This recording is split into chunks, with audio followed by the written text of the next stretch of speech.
Welcome to the Arrington Gavin Show. Real talk, big opinions, and fearless conversations. From the front lines of politics to the latest in pop culture. From breaking sports headlines to the stories that move the world. Nothing's off limits, and nobody's holding back. Arrington Gavin is here to break it down, build it up, and keep it all the way real. So turn it up, lean in, and let's get into it. This is the Arrington Gavin Show.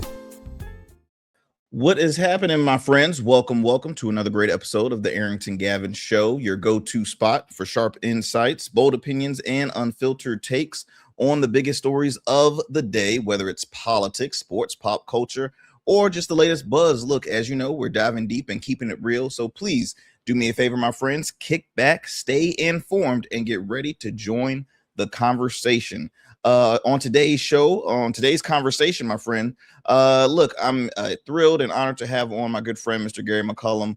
He is a social justice activist here in the Hampton Roads area, my home turf, and a true renaissance man. I mean, really, if I have to go over it, it would take a while. He it'd take me the full hour just to go over the resume. So, but he is a true renaissance man. Always great to be speaking with him every time we cross path in local functions or any forms of political functions. He's always been very gracious and just a kind person. So thrilled to have him back on. The last time Gary was on the show, I believe it was during one of the election nights. I had him and I had my good friend Newport News Commissioner of Revenue Tiffany Boyle on, just to kind of so you can hear different perspectives and just how impactful, how important the election is.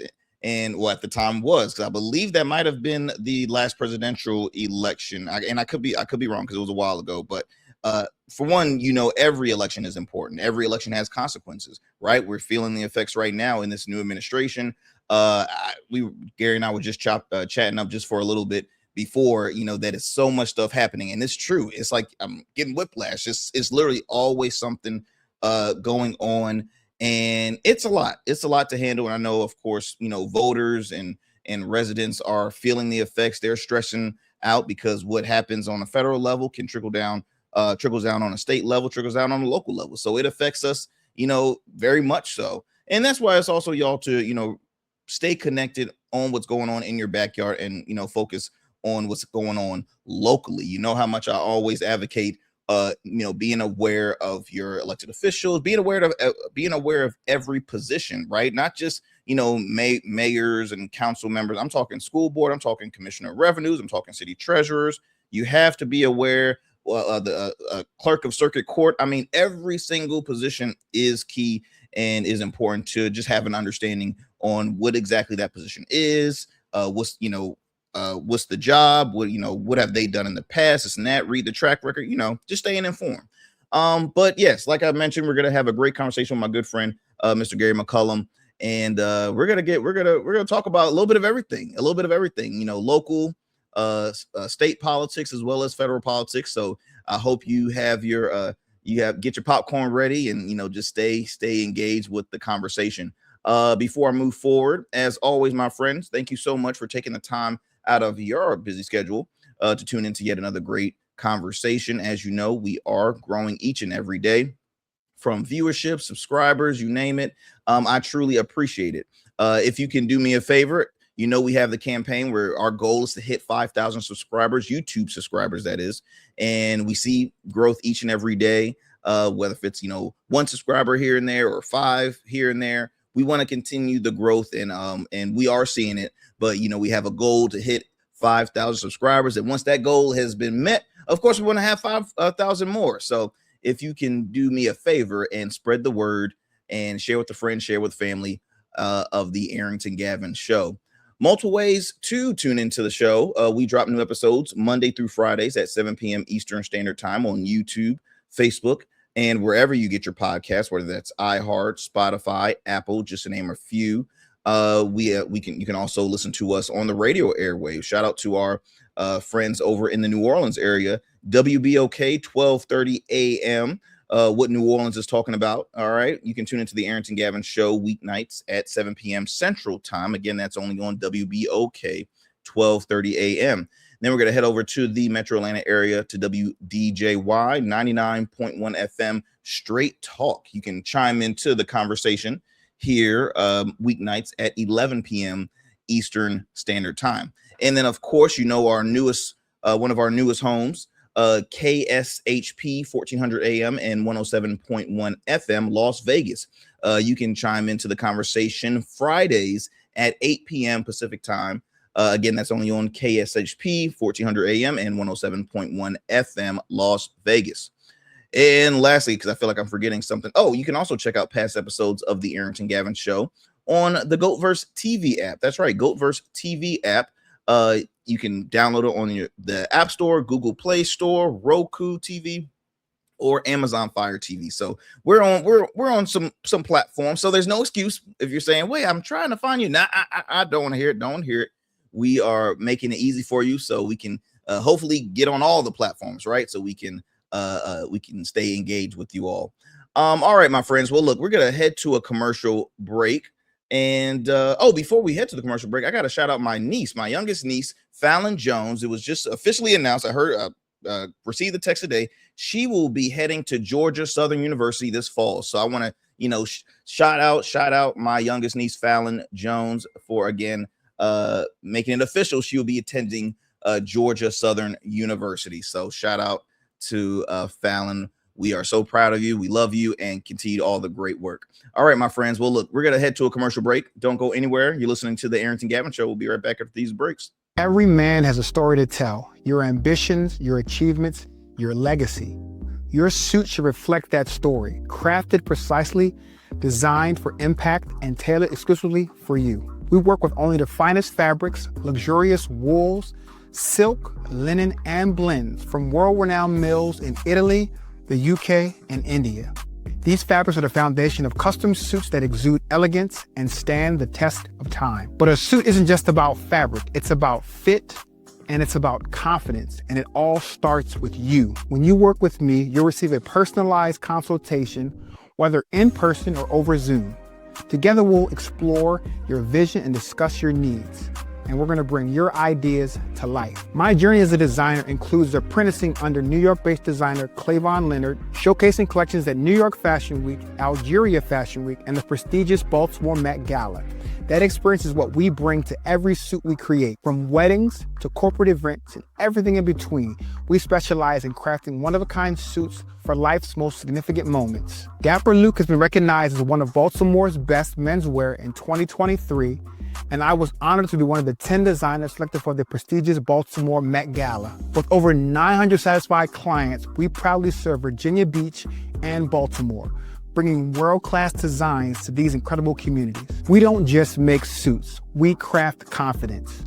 Your suit will fit your body, your style, and it will tell your story. Book your free online personal consultation today. Visit www.dapperluke.com. What's up, y'all? Welcome to And we still in traffic. Don't look familiar, do I? Not in this seat. Hey, what's that you listening to? Here to host today. Hey, turn it up. Yeah, this that new GoatVerse app. I got you. So y'all want to know where the goats are? They're off on the sidelines. Looking for fresh, relevant content wherever you go? What was the name of the app he said? Introducing GoatVerse TV. GoatVerse, that's what it's called. The free streaming app that brings you the best podcasts, current events, and thought-provoking opinions all in one place. Download it now from the Apple Store or Play Store. In GOATs, we trust. 6'10", number one pick, 16 seasons, College Player of the Year, All-Rookie Standout. Joe Smith built a career on grit, consistency, and showing up. Greatness isn't just about the game. It's about how you show up every day. Rugged Evolution now offers body care products for every man, because not every man wears a beard, but every man deserves care. Greatness doesn't fade. It evolves. Rugged Evolution Beard Care.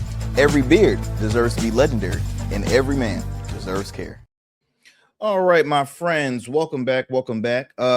As I mentioned earlier, I'm thrilled to have on my good friend, Mr. Gary McCollum, community activist, right? Social justice, really just an all-around warrior, I would say, in the Hampton Roads community, not just the city of Virginia Beach, but really just in the Hampton Roads area. and probably even the state of Virginia. I remember when he, and he can, share, he also, he took the leap of faith in running for office before, and then, decided to, have more of a bigger impact in the community, because that's a key fixture, is keeping the community afloat rather than, running. And both positions can be, worked the same, but you see the impact, right, when it comes to community activists. And I mean, just to, before I bring them on, we had the recent passing of civil rights activist Jesse Jackson. I mean, look at how impactful his career was, because he stayed in the community, continued to speak out, speak truth to power. And now it's great that I happen to have individuals like that here on this show. So again, without further ado, let me go in and bring on my friend, Mr. Gary McCollum. My friend, how you doing, sir? I'm doing great. Thanks again for having me. And man, I tell you, I don't know where I start. I don't know if I start with Dapper Luke, because I got a great soup from him. I don't know if I start there or just where, but I'm so glad you mentioned Reverend Jesse Jackson.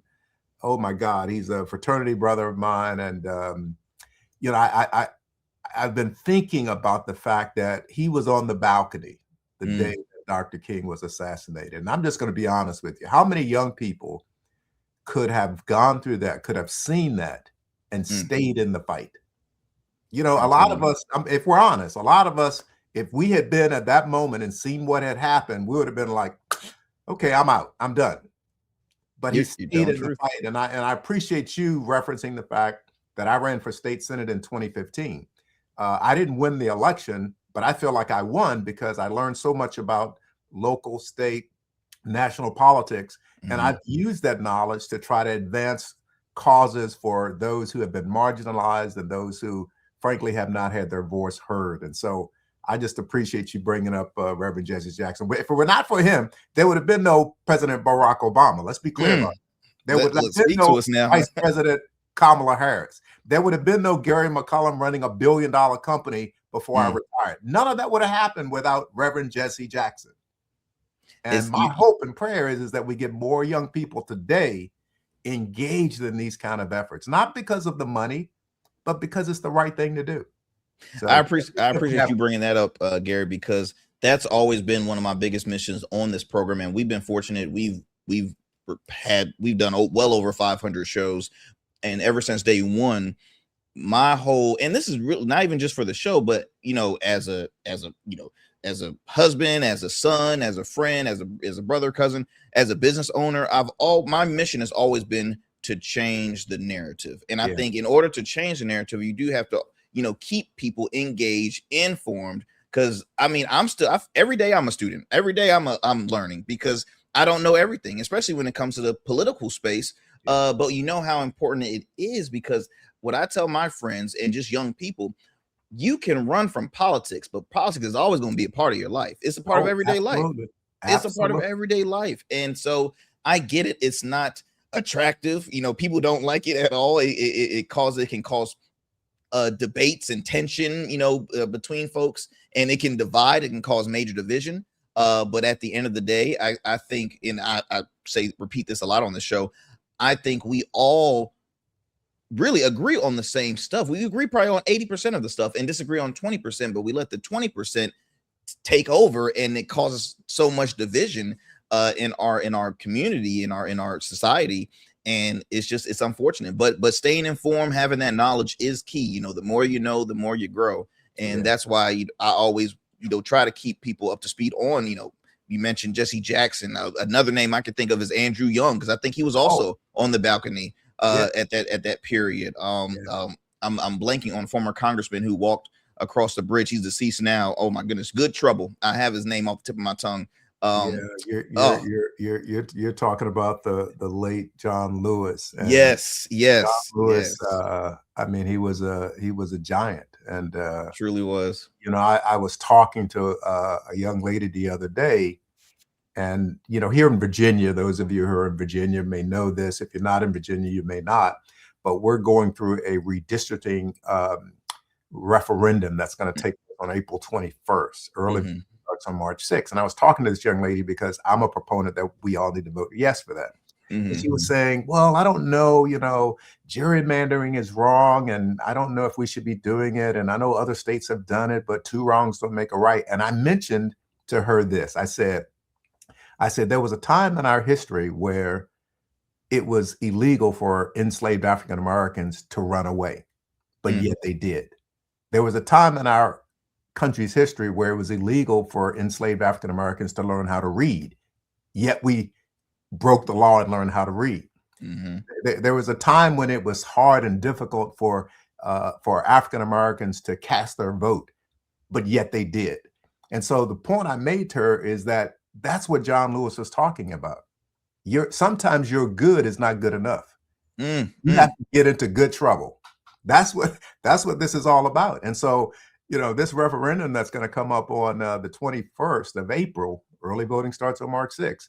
It's designed to level the playing field. It's taking a decision to create new maps.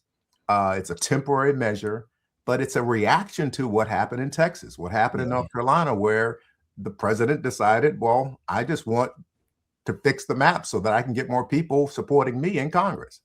And that's not what this is about. I mean, the last time I read what our founding fathers said, that, all should mean all. All men are created equal. That's right. That's right. That's what it says. And we've been trying to perfect that union from the very beginning. We're not there yet, but that's why I continue to do what I do.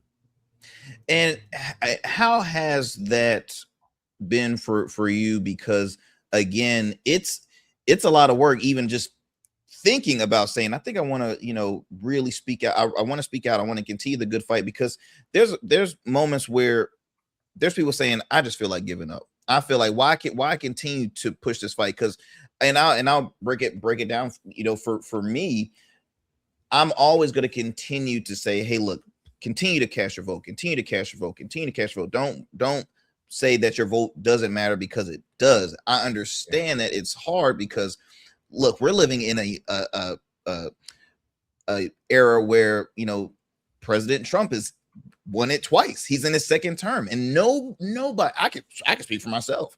I never thought I would see him again in the White House. I really didn't. I didn't think he was going to continue to stop trying to, but he won. And it's like that presidential race, I feel as though kind of it hurt a lot of people.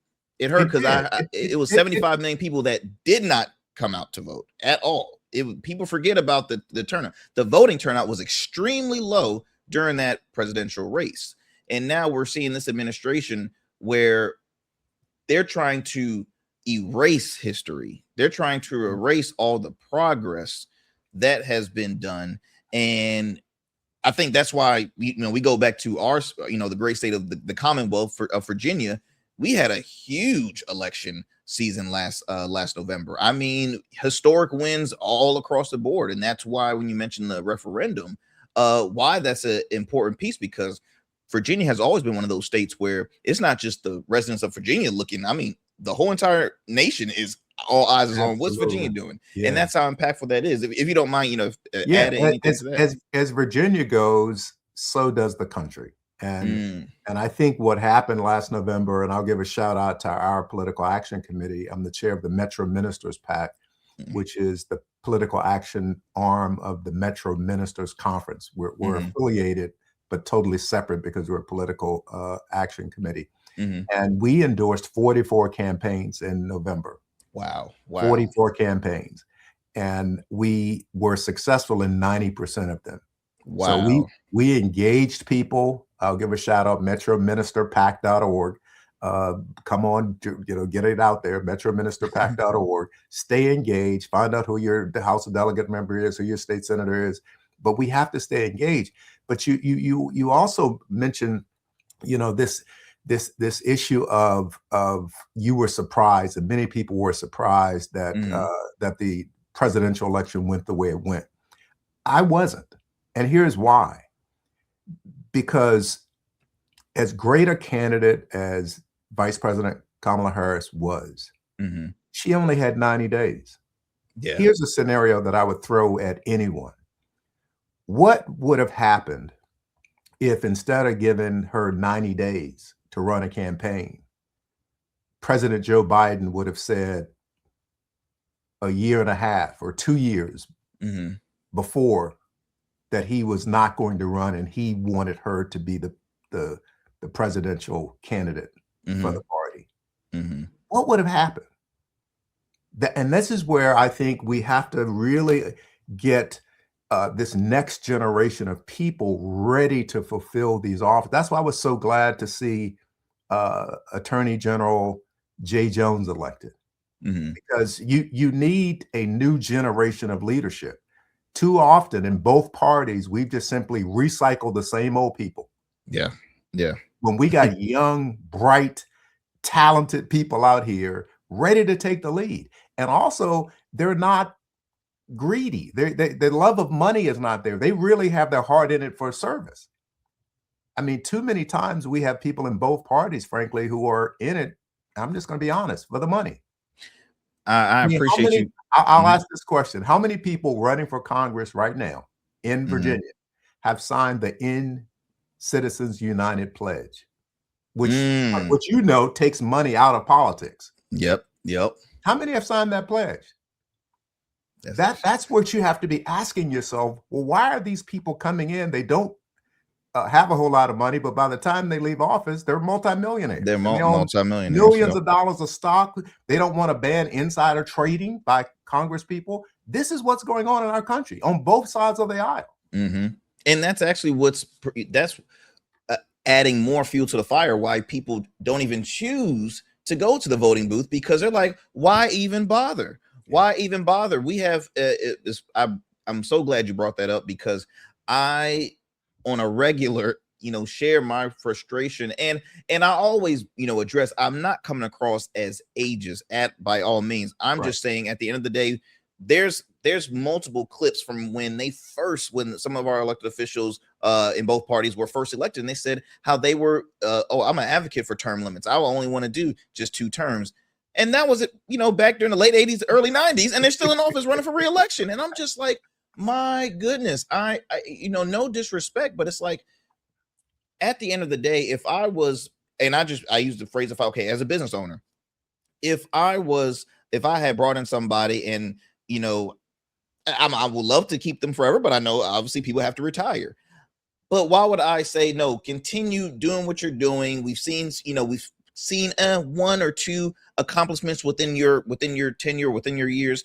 But now it's time to bring some new people in, because there's going to be new ideas. There's new ideas, new things that occur each and every day.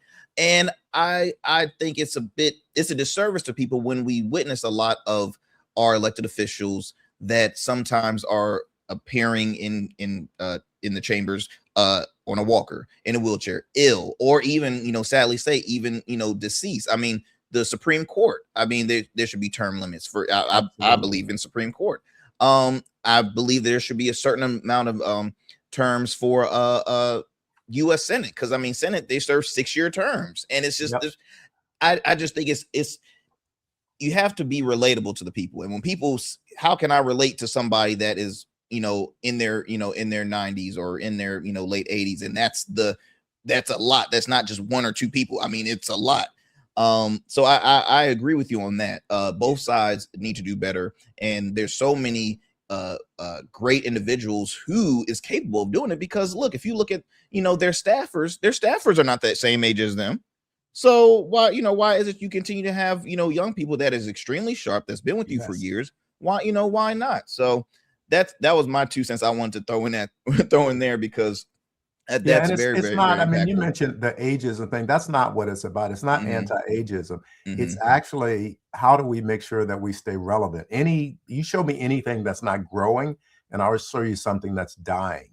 And the way you grow is to always keep, fresh ideas, energy. You have to get that engaged. And so when we have people who are staying in these positions and, doing it for the wrong reasons, as we talked about in terms of, the insider trading that goes on, and, the money that controls our politics. When you're listening to all of that money that's coming in, how in the world are you going to listen to the issues of people that you're supposedly representing? That's really the fundamental question. And this is not a Republican or a Democrat issue. It's not a left or right issue. It's an issue of right and wrong. That's what this is. It's an issue of, do you love the people or do you love money and power? That's what we're talking about. And that's where when I'm encouraging people to go out and vote, I'm encouraging people to look at it from that point of view. Don't just go out and cast your vote because you like that person or because they have, a certain designation or party affiliation behind their name.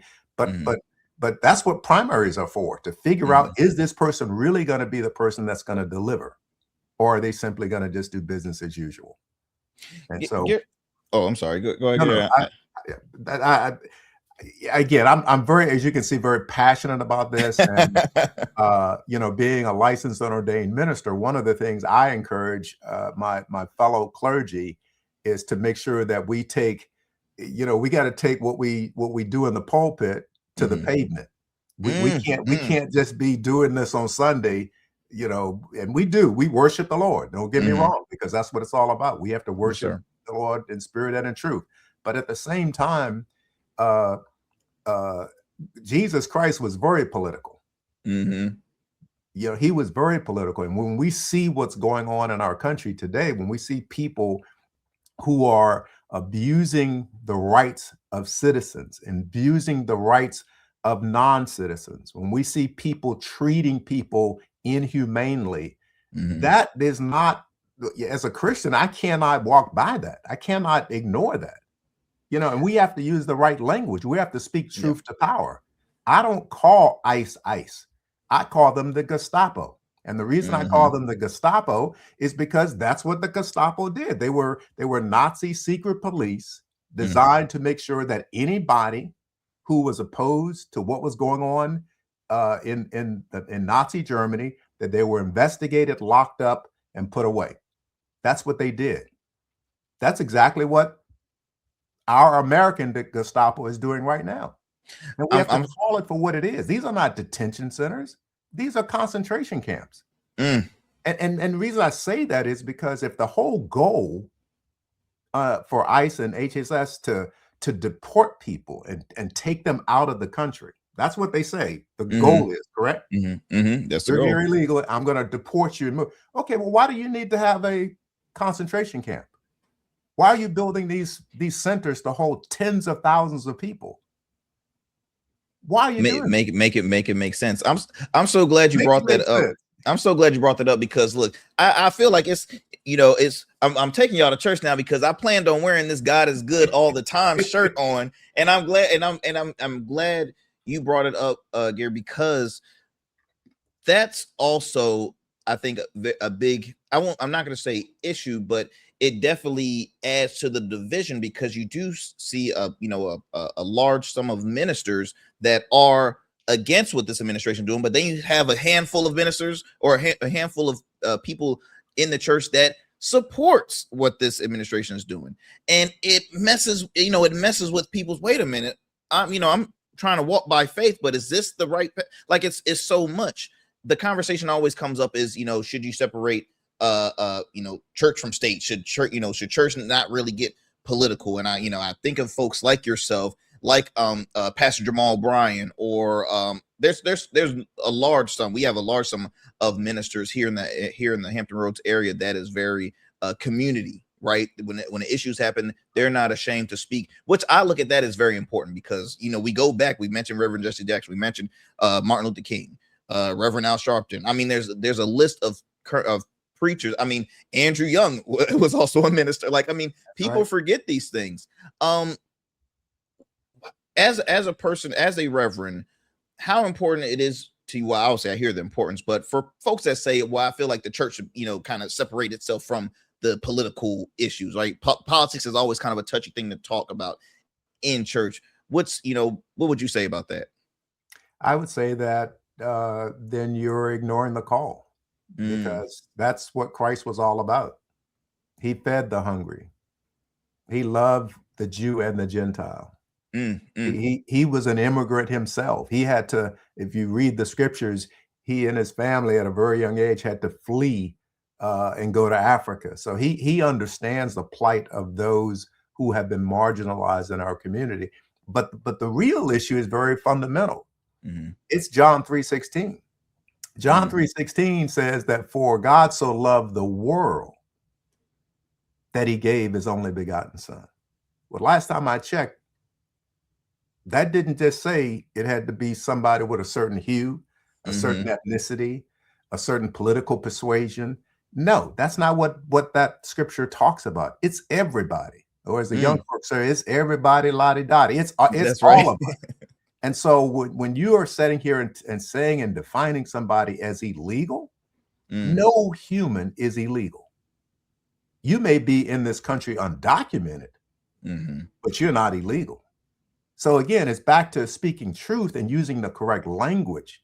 But to call somebody an illegal alien, and even in our founding documents that says that we hold these truths to be self-evident, that all men are endowed by their creator with certain unalienable rights. I didn't create these words. Somebody who founded our country did this. Those being life, liberty, and the pursuit of happiness. That's what we said. And so I think what's going on right now is that we're trying to figure out, is America really going to walk the walk that they've been talking? Because we've been talking about it, but now are we walking the walk? Yeah, I mean, what I see is a long answer, but this is no. Your church has to be out here in the forefront. And I'll just say one other thing. You know, I forget exactly who said this, but there's a quote that says that when authoritarianism and fascism shows up in America, it's going to be dressed in a red, white, and blue flag, and its symbol will be a cross. And that's kind of what we're seeing with Christian nationalism right now. That's what we're seeing. And I just say to my white brothers and sisters that it's time to take off the mask. It's time to preach the whole gospel. Because you can't tell me that when I leave this earth, I'm going to be walking streets of gold, but yet when I'm down here, I'm shoeless and I'm hungry. That doesn't sit well. Wow. That's not the whole gospel. Matter of fact, if that's what you believe, then you have a hole in your gospel. Whoo, that's heavy right there. Y'all can't see my foot was tapping after he said that. It's like, wow, that is heavy, but it's true. But it's true, because what we're witnessing now is again, I mean, it's extremely sad. I mean, even in our backyard, Gary, we see protests, we see students walking out of high schools, because which is very impactful, because we witnessed what was going on in Minneapolis. 2 innocent lives were lost. One of them happened to have ties to the Hampton Roads area, Renee Good, who was Old Dominion University.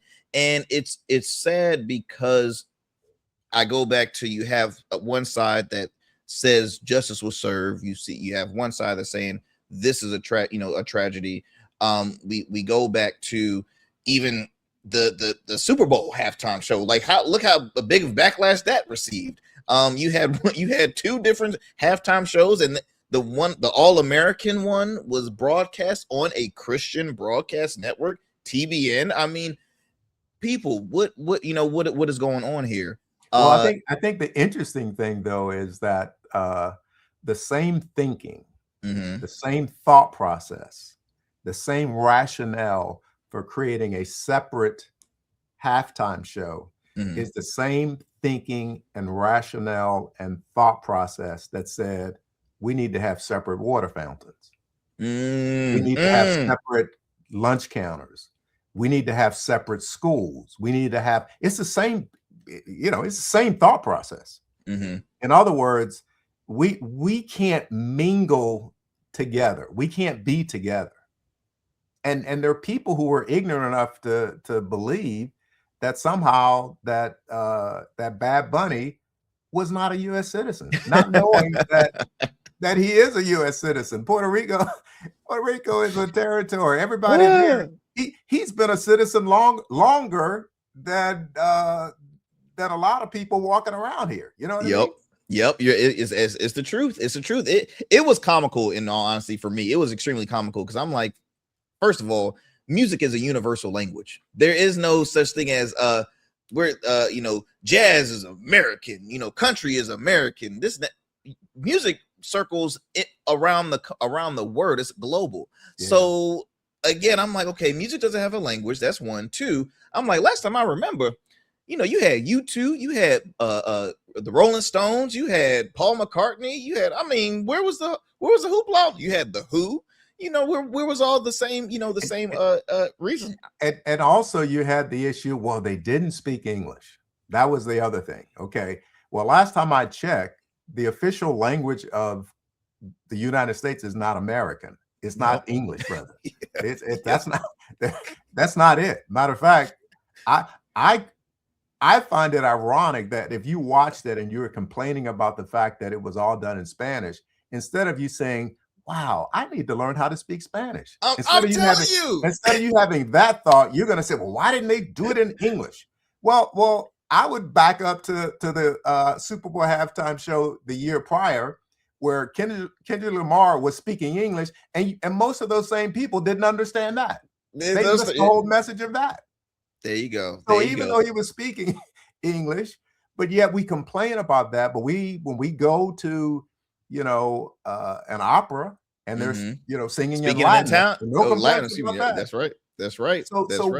America, we're seeing that America has talked the talk, but we're not walking the walk, and it's up to us. And particularly, I think it's being a preacher, it's up to us to make sure that we remain the conscience of this nation and we speak out about these issues. I mean, I thought, last comment on Bad Bunny, I thought his halftime show was amazing. Oh, it was beautiful. Absolutely. Everything from the production. I've been to Puerto Rico. I know about power outages and the fact that they did the thing on the dancing on the poles, and that even in the dark we're gonna be happy. You're not gonna steal our joy, even though the power is out. You know what I mean? The symbolism and what he did in 14 minutes was incredible. It was genius.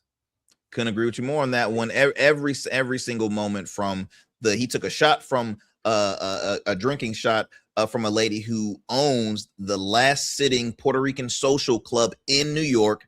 It was every single person had the kid that received the Grammy was the same kid that was used as a bait almost it was impactful. It was incredible. I mean, by far, it's the reason why the numbers continue to go up. I want to talk. Let me say one other thing real quick, because again, I do believe, and I'm praying that my white Christian evangelism, Christian national people will come to see the full gospel. But I think what has happened is that they've gotten this thing confused. They're wrapping their faith in this red, white, and blue flag instead of this bloodstained banner of Jesus Christ. That's where we have to be, and we have to continue to pray. That's where we have to do. We have to pray. They are not our enemies. That's not what we have to do. But we have to pray that they will come to the realization that this division, that's not what Christ was all about. He wanted us to come together, and that we don't wrestle against flesh and blood. No person is my enemy. We do have an enemy. There is evil. Yeah. That's who we're dealing with, but it's not my brother. That's not the issue, and that's what my hope and prayer is for this nation. Absolutely. We're speaking a lot too on again the word division. We see a lot of divisiveness happening in our world right now. What's your take on, because you have a large number of Black conservatives that will forever, say this is because I know them personally. I mean, I speak with them and we have our conversation respectfully, but we'll have our conversation out, and it just blows your mind because I'm like, you can't say that when an individual posts a video depicting people of color, Black people, as apes, how is that okay? Like I on the show, I commended Senator Tim Scott out of South Carolina, because for him being a longtime ally to say, hey, this was not right, this is not not okay, and him being just the only one that I can see, that I know of, that came up public. But you still have Black conservatives. Trump had an event for Black History Month in the White House, and it was all Black conservative that spoke highly. He had us Leo Terrell, he's a former Fox News contributor. He's now a part of a division in the White House. He said he's the best president of our lifetime. You had another lady who was a DC grandmother share her excitement and said, I don't want to hear all this stuff. He's doing his job. And how do you bring the unity together? I guess that's my question. Gary, how do we continue to try and bring the unity back instead of separating? Because I mean, this is the most division I've ever seen. I know at the time when Obama first became president, there was a lot of tension because people did not want to see him as president, not even just because of his political views, but again, there's still folks out there that did not want to see a man of color in that position. But I think the division was nothing compared to what we're seeing now. Well, the first thing I would say is that we do have a tremendous amount of division that exists within our country. But I want to be clear that this is not the most division that we've seen. And what I mean by that is that there was a time, I mean, I'm 66 years old. I was born in a segregated hospital. There was tremendous division in our country in the 20s and the 30s and the 40s. Matter of fact, if you back up to the early 1900s, African Americans were being lynched on a regular basis in this country. So we've had periods of our time where we were more divided than we are right now. We see division in our politics right now, but I'm talking about division along racial lines that was way more significant than what it is right now. Way more significant. But yet you had leaders who refused to give up. They had far fewer resources than what we have now.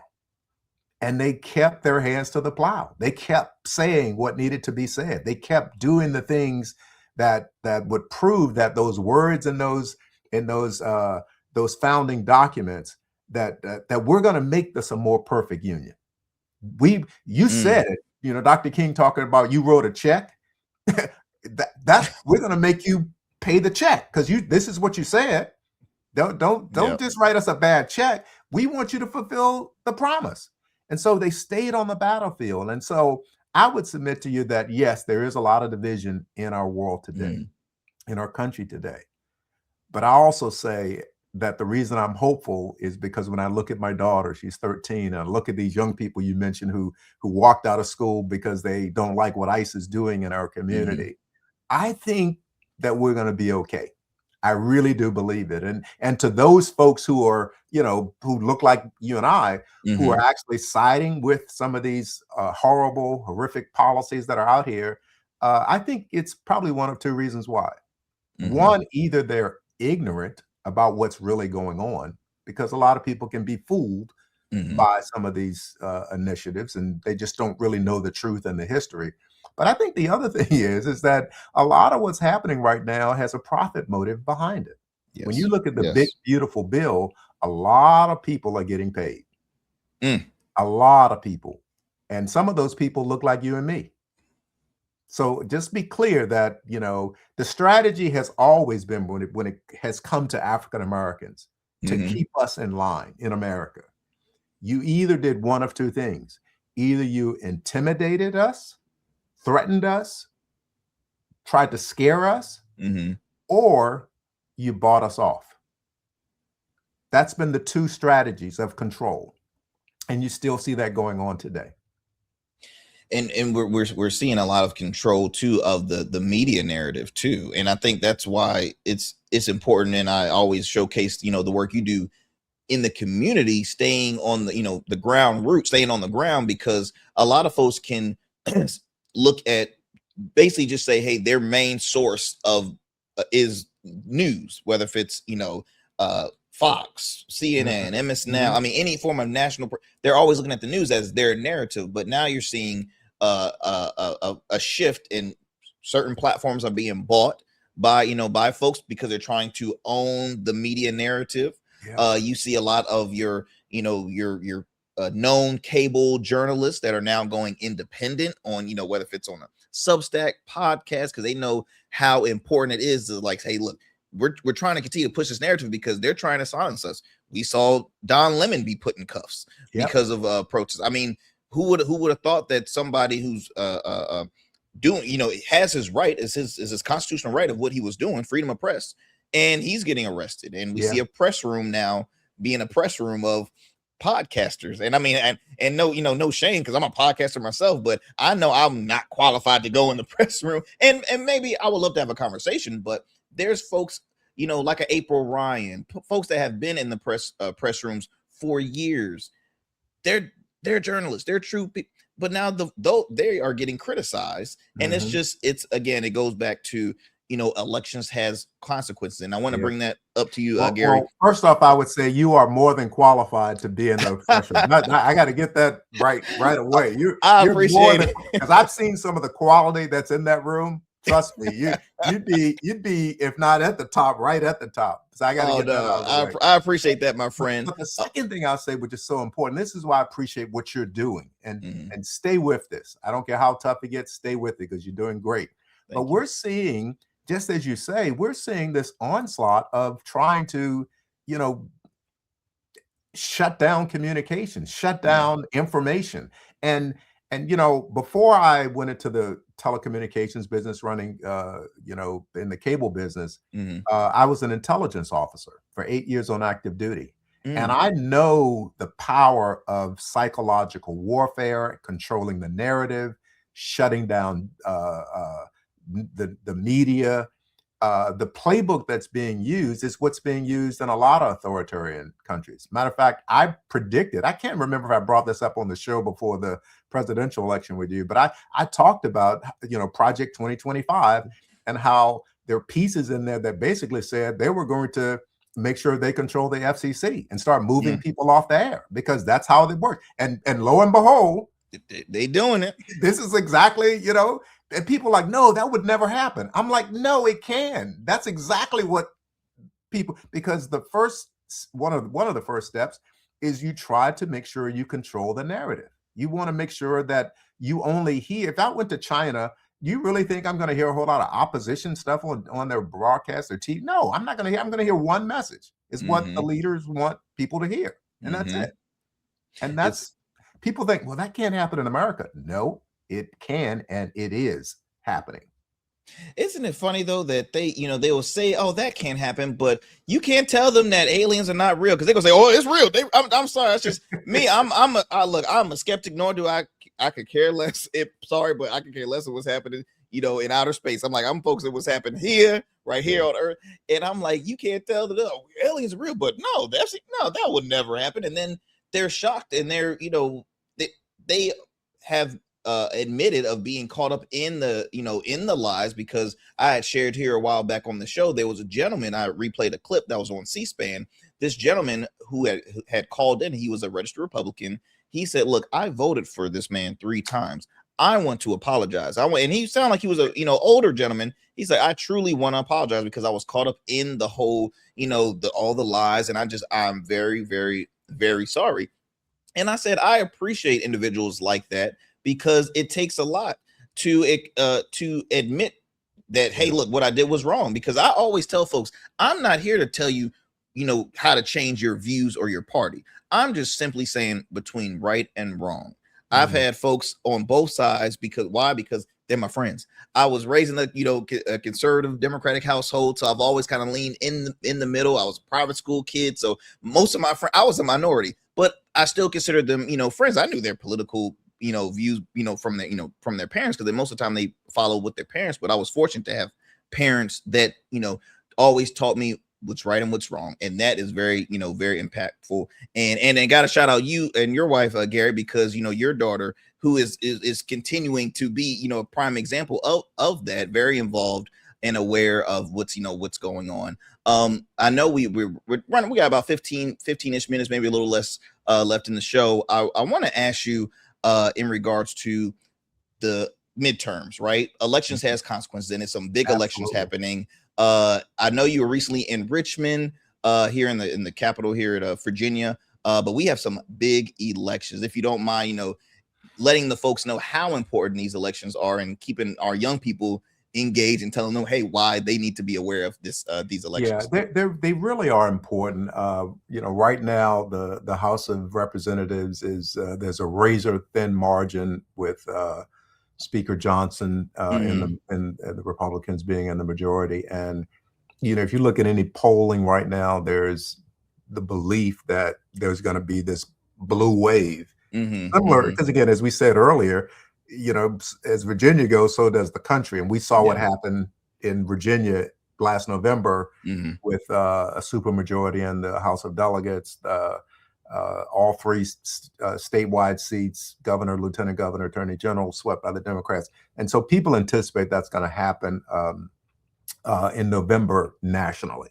And so it's not surprising that you see some of the moves, as I think I mentioned earlier, with regard to the president instructing Texas and North Carolina and some other red states to do some, midterm redistricting to increase their potential of getting more Republican seats. So that's underway. And so Virginia obviously said, okay, well, you guys started it, we're going to finish it. And so they now have a map that's out. It's going to be voted on April 21st, this referendum. And they're asking the voters to vote yes on that. And then we'll go to the polls in November. But I want to say something else. I think that we have to keep our eyes open on this. And it's not by accident that we saw what happened in Georgia, where you had federal agents go into Atlanta, Fulton County, and seize voter information. That is, and then the real scary thing about this, mind-boggling thing, is that you had the director of national intelligence on site doing that that raid. I'll call it a raid. Yep. And again, I'm a former intelligence officer, and I know that our intelligence agencies, Central Intelligence Agency, National Security Agency, NSA, they are by definition not allowed to operate domestically. The FBI operates domestically, but those agencies, which she controls, the DNI controls, they can't operate domestically. So why was she there? That's a scary thought, that you're now seeing domestic operations potentially by our national intelligence agency. It raises a lot of eyebrows. It raises a lot of things. And so my thought about this, frankly, is that you're going to see efforts, particularly in blue states, where you're going to see a couple of things happen. You're going to see efforts to intimidate voters. Again, back to our discussion about the Gestapo being in places and trying to limit people from voting. You're going to see people potentially afraid to go to the ballot box and cast their ballot. You're seeing things where we're trying to peel back the ability to do mail-in voting. You're seeing efforts, a recent effort letter coming out of the White House, basically saying that we're going to go now and review hundreds of thousands of naturalized citizens who have voted and legally voted. And now we're going to see whether or not there's any impropriety in anything that they did. Again, all these are intimidation factors. And what I hope the message I'm getting across here is that regardless of all of that, all of those efforts to keep the vote suppressed, these are voter suppression tactics. I think more than ever, as citizens of America, we have always said this, but it probably means more now than it ever has. We have to vote as though our life depended on it, because it does. And don't let anybody stop you from registering and voting. If you already are registered, check your registration, because you may have been removed from the rolls. The reason the federal government wants access to this information is so they can potentially, okay, well, these are all the people who voted this way, so let's go ahead and not have them be registered. So we have to be really clear about the fact that, and again, I'll go back to the 50s and 60s, what people went through to vote, counting jelly beans, having to pay a poll tax, all the things that they went through, and they still voted. Sure did. So what are we going to do right now? We got to step up. We got to get people registered. We got to make sure that you vote as though your life depended on it. Because if the right people are elected in November, then all of this craziness, can you imagine what's going to happen if Hakeem Jeffries becomes the Speaker of the House? See, Nixon didn't go to jail, but a lot of people on his team went to jail because they broke the law. And what's going on right now in Washington is a lot worse than Watergate. Wow. And it's that look, and I told y'all were going to be in on tap for a great conversation. This is why y'all need to be tuning into the Arrington Gavin Show on a regular basis, y'all. I can't share with you enough because we bring great conversation to individuals like my good friend Reverend Gary McCollum on, who I hope he's always has an open invitation on this program. Yeah, get me back on. Get me back on. I'll absolutely. Before we end this conversation, I want to mention your the PAC that you are the chair of, and I want to see if I can pull up this site right here for you all. Give me Metro 1 Ministers second. PAC. Yeah, that's it. Awesome. So for those who are watching, there is the site right there. Please read up about it.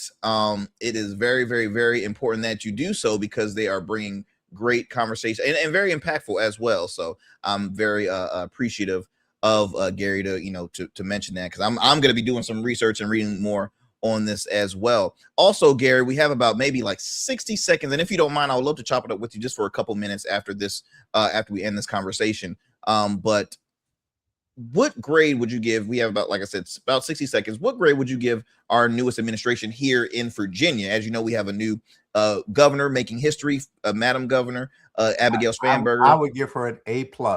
And I would give her that A+ because she's got a great team around her. Speaker Don Scott, Senator President Pro Tem Louise Lucas, Delegate Luke Torian, head of appropriations. She's got a great team around her. Attorney General Jay Jones. I would definitely, our Lieutenant Governor Hashmi. We got a great team of people. I give them all an A+. They're doing great work. I was just in Richmond yesterday, and man, I tell you, there's a lot of things that are for the people that are happening. So yes, I'm very excited.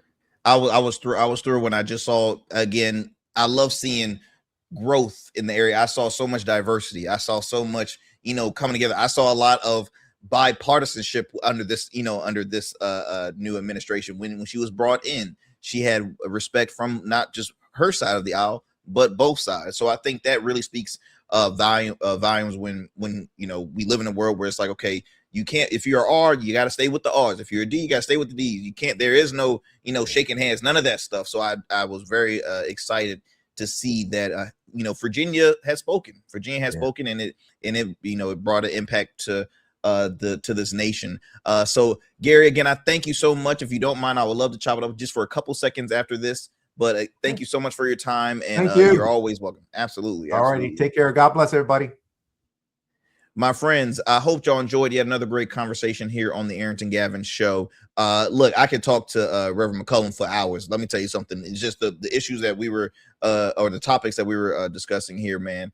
It's very impactful. And for those young people that tune into this program, I hope that this show has been somewhat of a guide for you to be aware and to do your own research and get out there and vote and know the importance of voting. Please, I understand it's hard, it's difficult when you're like saying, hey, look, we see the repeat on and on, but I'm telling you, your vote matters. It matters, my friends.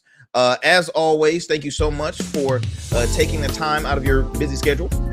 Look, be sure to stay safe, stay informed, and be sure to, tune into another great conversation here on the Arrington Gavin Show. I'm out.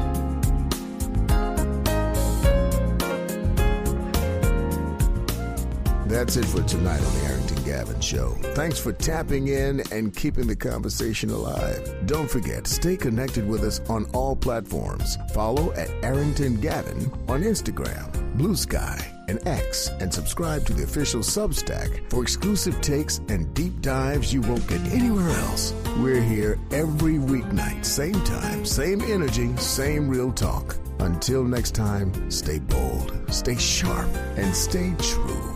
That's what we do on the Arrington Gavin Show. Peace.